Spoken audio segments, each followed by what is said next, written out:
Tekbir! Tekbir! Tekbir! Allahu Ekber! Allahu Ekber!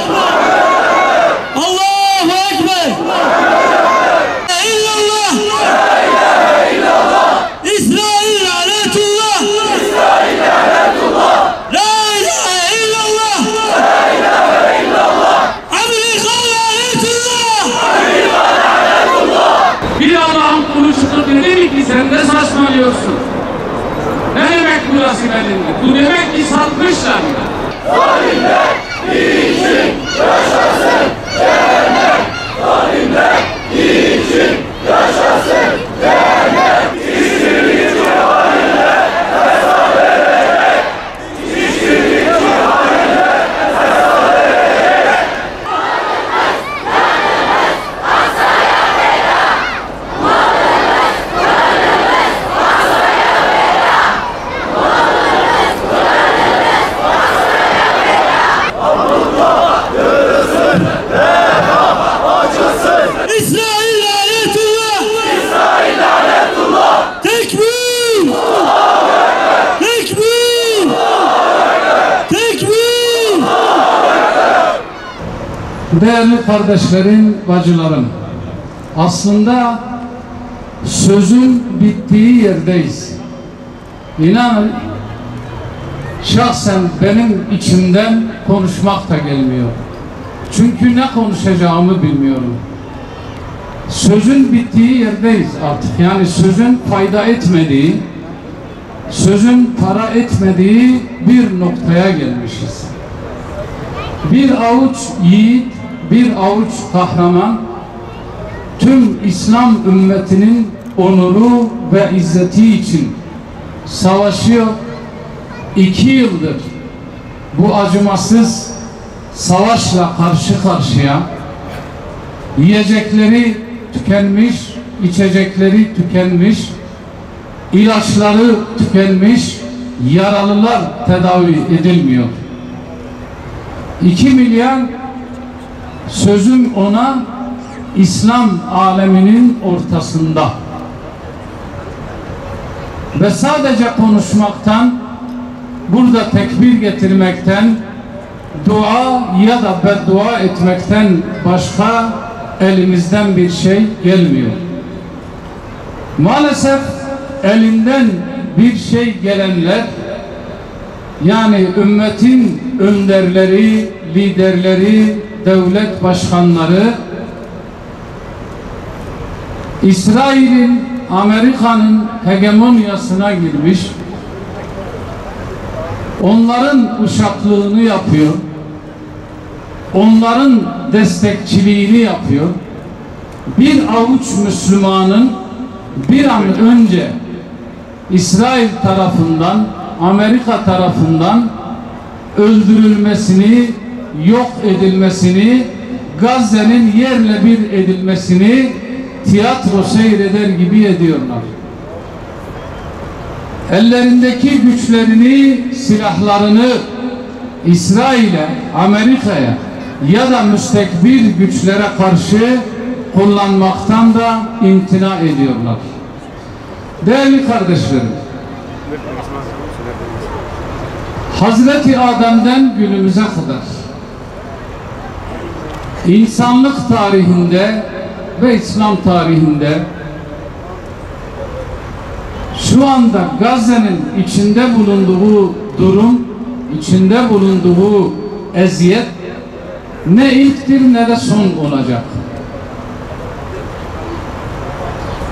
Tarihte yine mel'un Yahudilerin kışkırtmasıyla Yemen'de Zünnuvas adındaki diktatör hendek kazarak dininden vazgeçmeyen kadın, çocuk, yaşlı, genç hepsini ateş dolu hendeklerde canlı canlı yaktı ki Yüce Rabbimiz, kitabımız Kur'an-ı Kerim'de kutile ashabul uhdud en nari zatil vakud idhum aleyha ku'ud diyerekten kahrolsun o ateş dolu hendeklerde iman eden insanları yandıranlar diye bize haber veriyor. Tarihte buna benzer nice olaylar olmuş. Nice baba yiğitler, nice kahramanlar sırtlarından hançerlenmişler. İhanete uğramışlar. Bunlardan biri de yine Hazreti Yusuf aleyhisselam'dır. Yüce Rabbimiz, yüce kitabımız Kur'an-ı Kerim'de Yusuf kıssasında ki ahsenul kasestir, yani kıssaların en güzelidir, ders ve ibret alınacak en güzel kıssalardan bir tanesidir.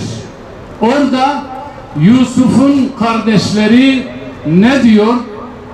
Kendi aralarında bir toplantı yapıyorlar.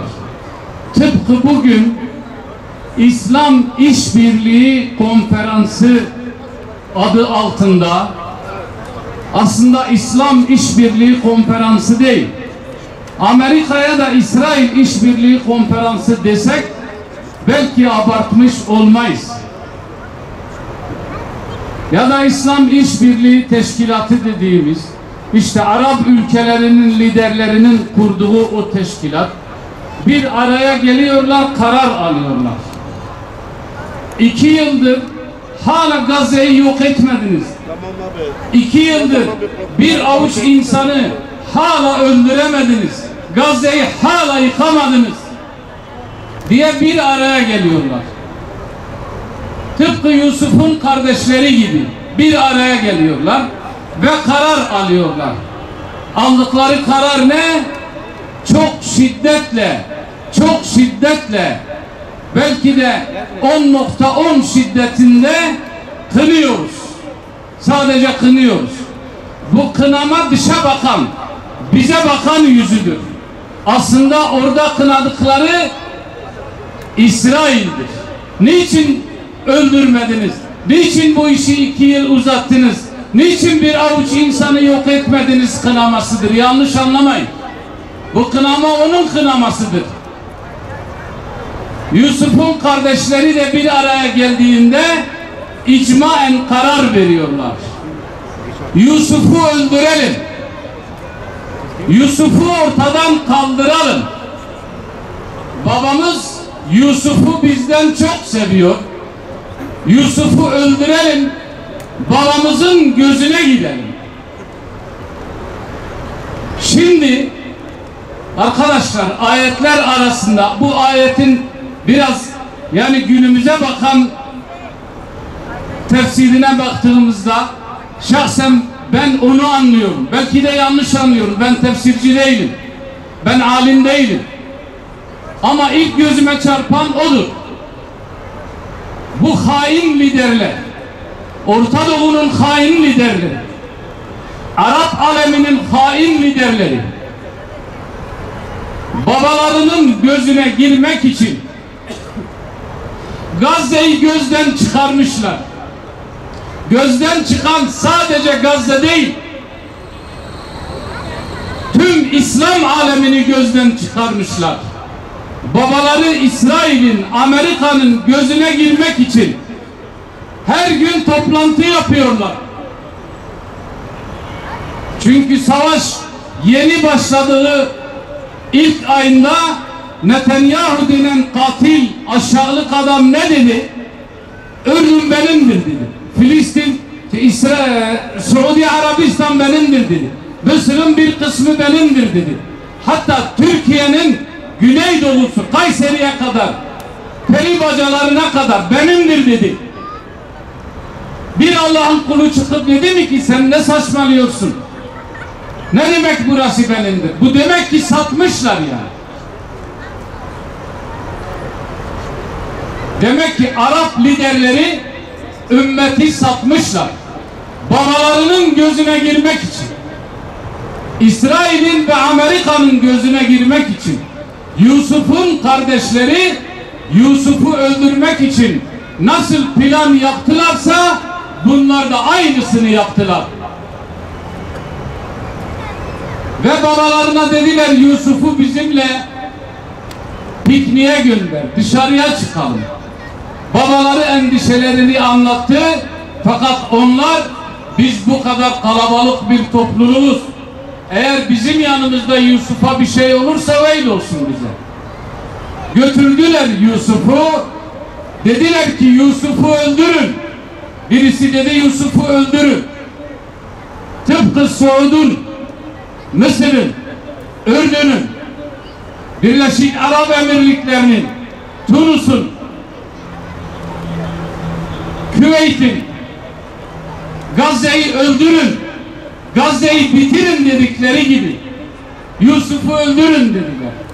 Sadece içlerinden bir tanesi cılız bir sesle hayır diyor, Yusuf'u öldürmeyin, onu bir kör kuyunun içine atın, belki bir kervan geçer onu buradan alır götürür de ondan kurtuluruz.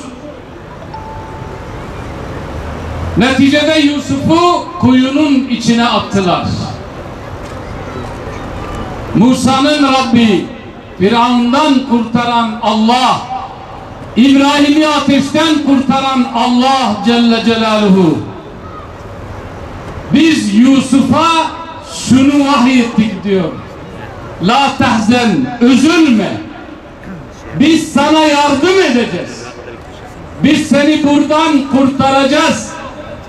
Seni Mısır'a hükümdar yapacağız. Ve sen kardeşlerine yaptıkları bu ihaneti, yaptıkları bu alçaklığı bir anlatacaksın diye vahyettik diyor. Ve Allah Celle Celaluhu Yusuf'u oradan kurtardı. Mısır'a sultan etti. Ve kardeşlerinin yaptığı ihaneti bir onlara söyledi, haber verdi. Değerli kardeşlerim, bütün kalbimizle inanıyoruz. Ben şahsen bütün kalbimle, bütün zerremle, bütün DNA ve kromozomlarımla Allah'a iman ediyorum ki Allah Celle Celaluhu Gazze'yi satılmış liderlerin onları terk ettiği kuyudan çıkaracak. Ve bu hain liderlerin, bu aşağılık satılmış liderlerin onlara yaptığı ihaneti bir yüzlerine söyleyecek. Bundan zerre kadar şüphem yoktur. Bu dinin tabiatı budur. Allah'a iman ediyorsan, peygambere iman ediyorsan, insan olmaya iman ediyorsan eziyet çekeceksin, çile çekeceksin, sıkıntı çekeceksin. Sahabinin biri Peygamber Efendimiz Aleyhisselatü Vesselam'ın yanına geliyor. Ey Allah'ın Resulü diyor, şahit ol ki ben Allah'ı ve seni çok seviyorum diyor. Eğer gerçekten Allah'ı ve beni çok seviyorsan o zaman bela ve musibetlere hazırlan diyor. O zaman bela ve musibetlere hazırlan diyor. Bakın bir avuç kahraman 2 yıldır bütün ağır bombardımanlara, her türlü aşağılık saldırılara dayanıyor ve direniyor. Mucize isteyenlere en büyük mucize budur. Koskoca 5 tane Arap ülkesi İsrail'e 6 gün dayanamadılar. Teslim oldular. 6 gün. Tarihte bunun adı 6 gün savaşlarıdır. Ama bu yiğitler 2 yıldır dayanıyorlar. Ve Allah'ın izniyle zafer de elde edecekler. Fakat Allah biliyor ki gücümüz yok. Ben sözü fazla uzatmayacağım. Ya Rabbi, sen şahitsin ki gücümüz yok. Gücümüz tükendi. Güçsüzlüğümüzü, acizliğimizi ancak sana şikayet ediyoruz. Ya Rabbi, satılmış ve hain liderlerin ihanetini sana şikayet ediyoruz. Sen Musa'yı kurtaran Rab'sin. Sen İbrahim'i kurtaran Rab'sin. Sen Muhammed Mustafa sallallahu aleyhi ve selleme zafer veren Rab'sin. En büyük ismin hürmetine ya Rabbi. Kahhar ve Cebbar isminin hürmetine ya Rabbi. Gazze'yi Ve o bir avuç yiğit insanı kuyuda bırakanları sen de kuyuda bırak. Onlardan yardımını kes ya Rabbi. Dünya ve ahirette onlara merhamet eyleme ya Rabbi. İsrail'in yıkılmasından önce o aşağılık liderlerin saltanatının yıkılmasını ümmeti Muhammed'e göster ve ümmeti Muhammed'i sevindir.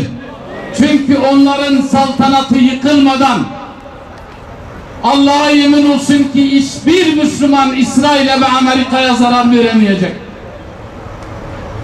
Önce onların saltanatının yıkılması lazım. Ya Rabbi bunu ümmeti Muhammed'e göster ya Rabbi. Ümmeti Muhammed'i sevindir ya Rabbi. Ümmeti Muhammed'e birlik ve beraberlik nasip eyle ya Rabbi. Amin. Velhamdülillahi Rabbil alemin. Denize yaşasın intifada. Denize yaşasın intifada. Tekbir! Tekbir! Bismillahirrahmanirrahim. Evet, o inkar edenleri ve zulmedenleri Allah ne bağışlayacak ne de onlara bir kurtuluş yolu gösterecektir. Allah onlara ancak içinde ebedi olarak kalacakları cehennem yolunu gösterecektir. Bunu yapmak Allah için pek kolaydır. Nisa suresi 168-169. İzzeti kuşananlara selam olsun. Zalimlerin karşısında dik duranlara selam olsun. Mazlumların safında yer alanlara selam olsun. Gazze'de yaşanan soykırıma seyirci kalmayanlara selam olsun. Selahaddin Eyyubi ve Abdülhamid Han'ın torunlarına selam olsun. Değerli basın mensupları, kıymetli katılımcılar, aziz dava arkadaşlarım, 7 Ekim 2023'ten bu yana Gazze'de yaşananlar tarihin en karanlık sayfalarında yerini almaktadır. 21 ayı aşkın bir süredir saldırılar en barbarca yöntemlerle devam etmektedir. Gazze harabeye dönmüş, insanlık onuru ayaklar altına alınmıştır. Siyonist işgal rejiminin Gazze soykırımında 60.000'den fazla kardeşimiz şehit düştü. Şehitlerin 30.000'den fazlası çocuklardan oluşmaktadır. Her gün onlarca çocuk, kadın, yaşlı ve sivil insan acımasızca katledilmektedir. Gazze'de yaşananlar rakamların ötesine geçmiştir. Yaşananları anlatmaya ne söz yetiyor ne de kalem. Dile kolay, Gazze'de 50.000'den fazla çocuk yetim ve öksüz bırakılmıştır. 3.000'den fazla Filistinli ailenin tüm fertleri şehit olmuş ve bu aileler nüfus kayıtlarından silinmiştir. Şehit olanların %70'den fazlası çocuk, kadın ve yaşlılardan oluşmaktadır. Binlerce yardım gönüllüsü, sivil savunma ekipleri ve sağlık çalışanları katledilmiştir. Siyonist rejimin savaş suçlarını dünyaya duyuran basın mensupları katledilmiş, soykırımın üstü kapatılmaya çalışılmıştır.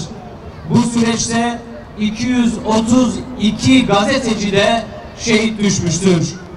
Kıymetli kardeşlerim, değerli basın mensupları, tüm bu gelişmelerle birlikte dünya liderleri ve uluslararası toplum soykırıma karşı üç maymunları oynamaya devam ediyor.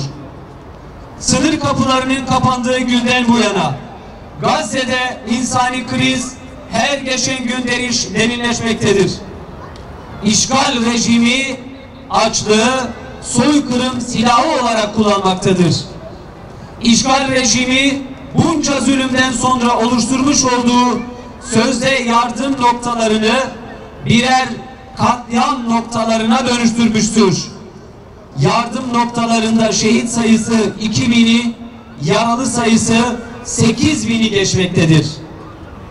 Gazze'de 21 aydır silahların, bombaların katledemediği insanları işgal rejimi açlık, kıtlık, ilaçsızlık ve susuzlukla yok etmektedir.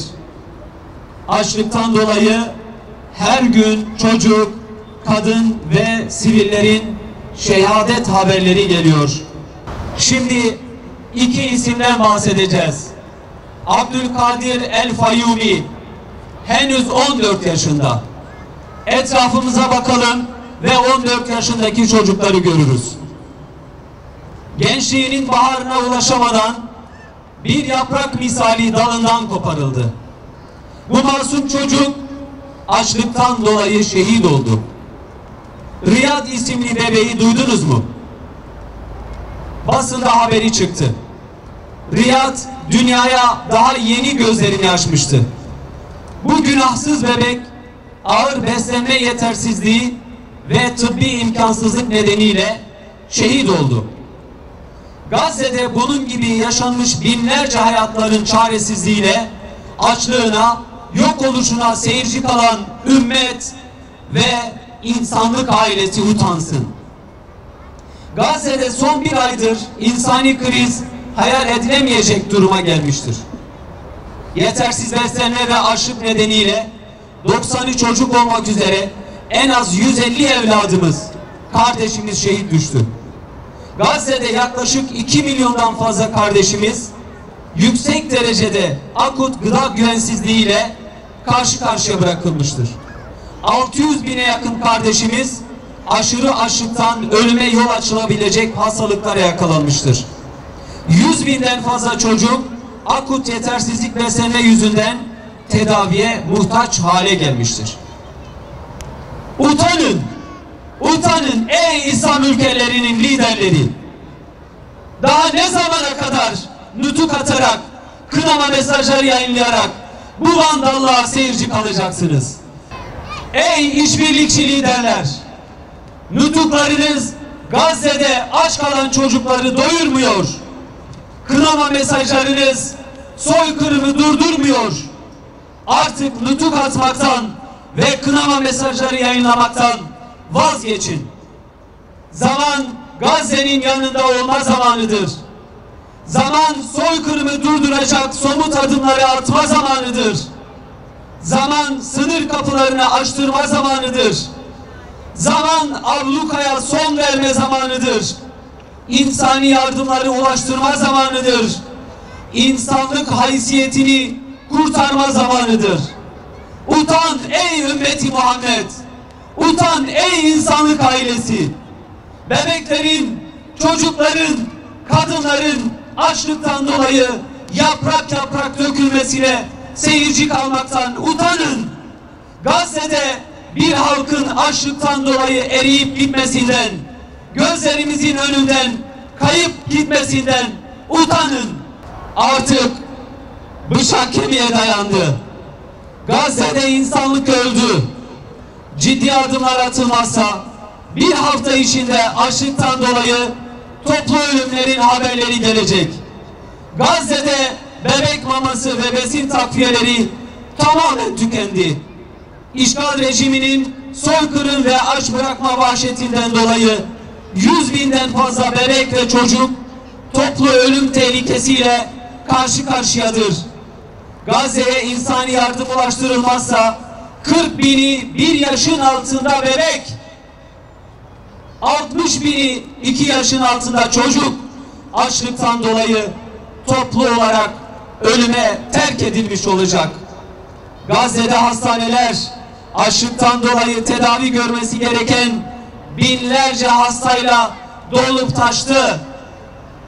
Uluslararası toplum ve devletler Gazze'de yaşanan bu trajediye derhal müdahale etmelidir. Açlık soykırımına karşı sessiz kalınmamalı. Somut adımlar atılmalıdır. Rabbimiz bizi halkı zalim olan bu ülkeden çıkar. Bize katından bir veli, bir koruyucu gönder. Bize katından bir yardım eden yolla diyen erkekler, kadınlar ve çocuklardan zayıf bırakılmışlar adına savaşmıyor musunuz? Nisa suresi 71. Şimdi Diyarbakır'dan bir kez daha sesleniyoruz. Bir kez daha haykırıyoruz. Liderlerimize haykırıyoruz. İslam ümmetine haykırıyoruz. Dünyanın özgür halklarından ve vicdan sahibi devlet liderlerinden talep ediyoruz. Gazze'de sınır kapıları hiçbir ön koşul olmaksızın derhal açılmalıdır. Gazze'ye gıda, ilaç, yakıt, su, bebek maması, besin takviyeleri ve insani yardım derhal acilen ulaştırılmalıdır. İşgal rejiminin işlediği suçlara son vermek için Gazze'ye yönelik abluka derhal kaldırılmalıdır. Gazze'de işgal rejiminin işlediği soykırımı durduracak somut adımlar atılmalıdır. İşgal rejimine ambargo uygulanmalı, silahların uluslararası insancıl hukukunun ihlallerinden kullanılmasına izin verilmemelidir. Günümüzün Kuvayi Milliyesi olan Hamas, siyasi, bürokratik ve askeri olarak desteklenmelidir. İşgal rejimine karşı direnişe silah, mühimmat, lojistik ve teknolojik destek sağlanmalıdır. İşgal rejiminin ateşkes anlaşmasına geri dönmesi için ciddi yaptırımlara tabi tutulmalıdır. İnsani yardımların ulaştırılması ve ateşkesin sağlanmasına yönelik askeri seçenekler masada tutulmalı, barış gücü harekete başlamalıdır. Hamas'ın Gazze'de kalıcı ateşkesin sağlanması yönündeki şartlarına destek verilecek adımlar atılmalıdır. Uluslararası kararlar neticesinde Gazze'de kalıcı ateşkesin sağlanması, işgalcilerin Gazze'den çekilmesi, Gazze'nin yeniden imar edilmesi, insani yardımların ulaştırılmasına yönelik söz konusu kararların pratikte yerine getirilmesi için Siyonist Şer İttifakı'na karşı baskı yapılmalıdır. Siyonist işgal rejimine destek sağlayan ürünleri boykot etmeye devam ediniz. Boykot en büyük silah olduğunu unutmayalım. Bir dönem değil, ömür boyu boykot bilinciyle hareket edelim. Siyonist işgal rejimi denize dökülüp haritadan silinene kadar azim ve kararlılıkla Kudüs davasını sürdürmeye devam edeceğiz. Gazze'nin kahraman halkına selam olsun. İzzeti kuşanan liderlerine, Hamas'ın her bir ferdine, çoluğuna çocuğuna, Gazze'nin bütün halkına selam olsun. Siyonist işgale direnen mücahitlere hususen selam olsun.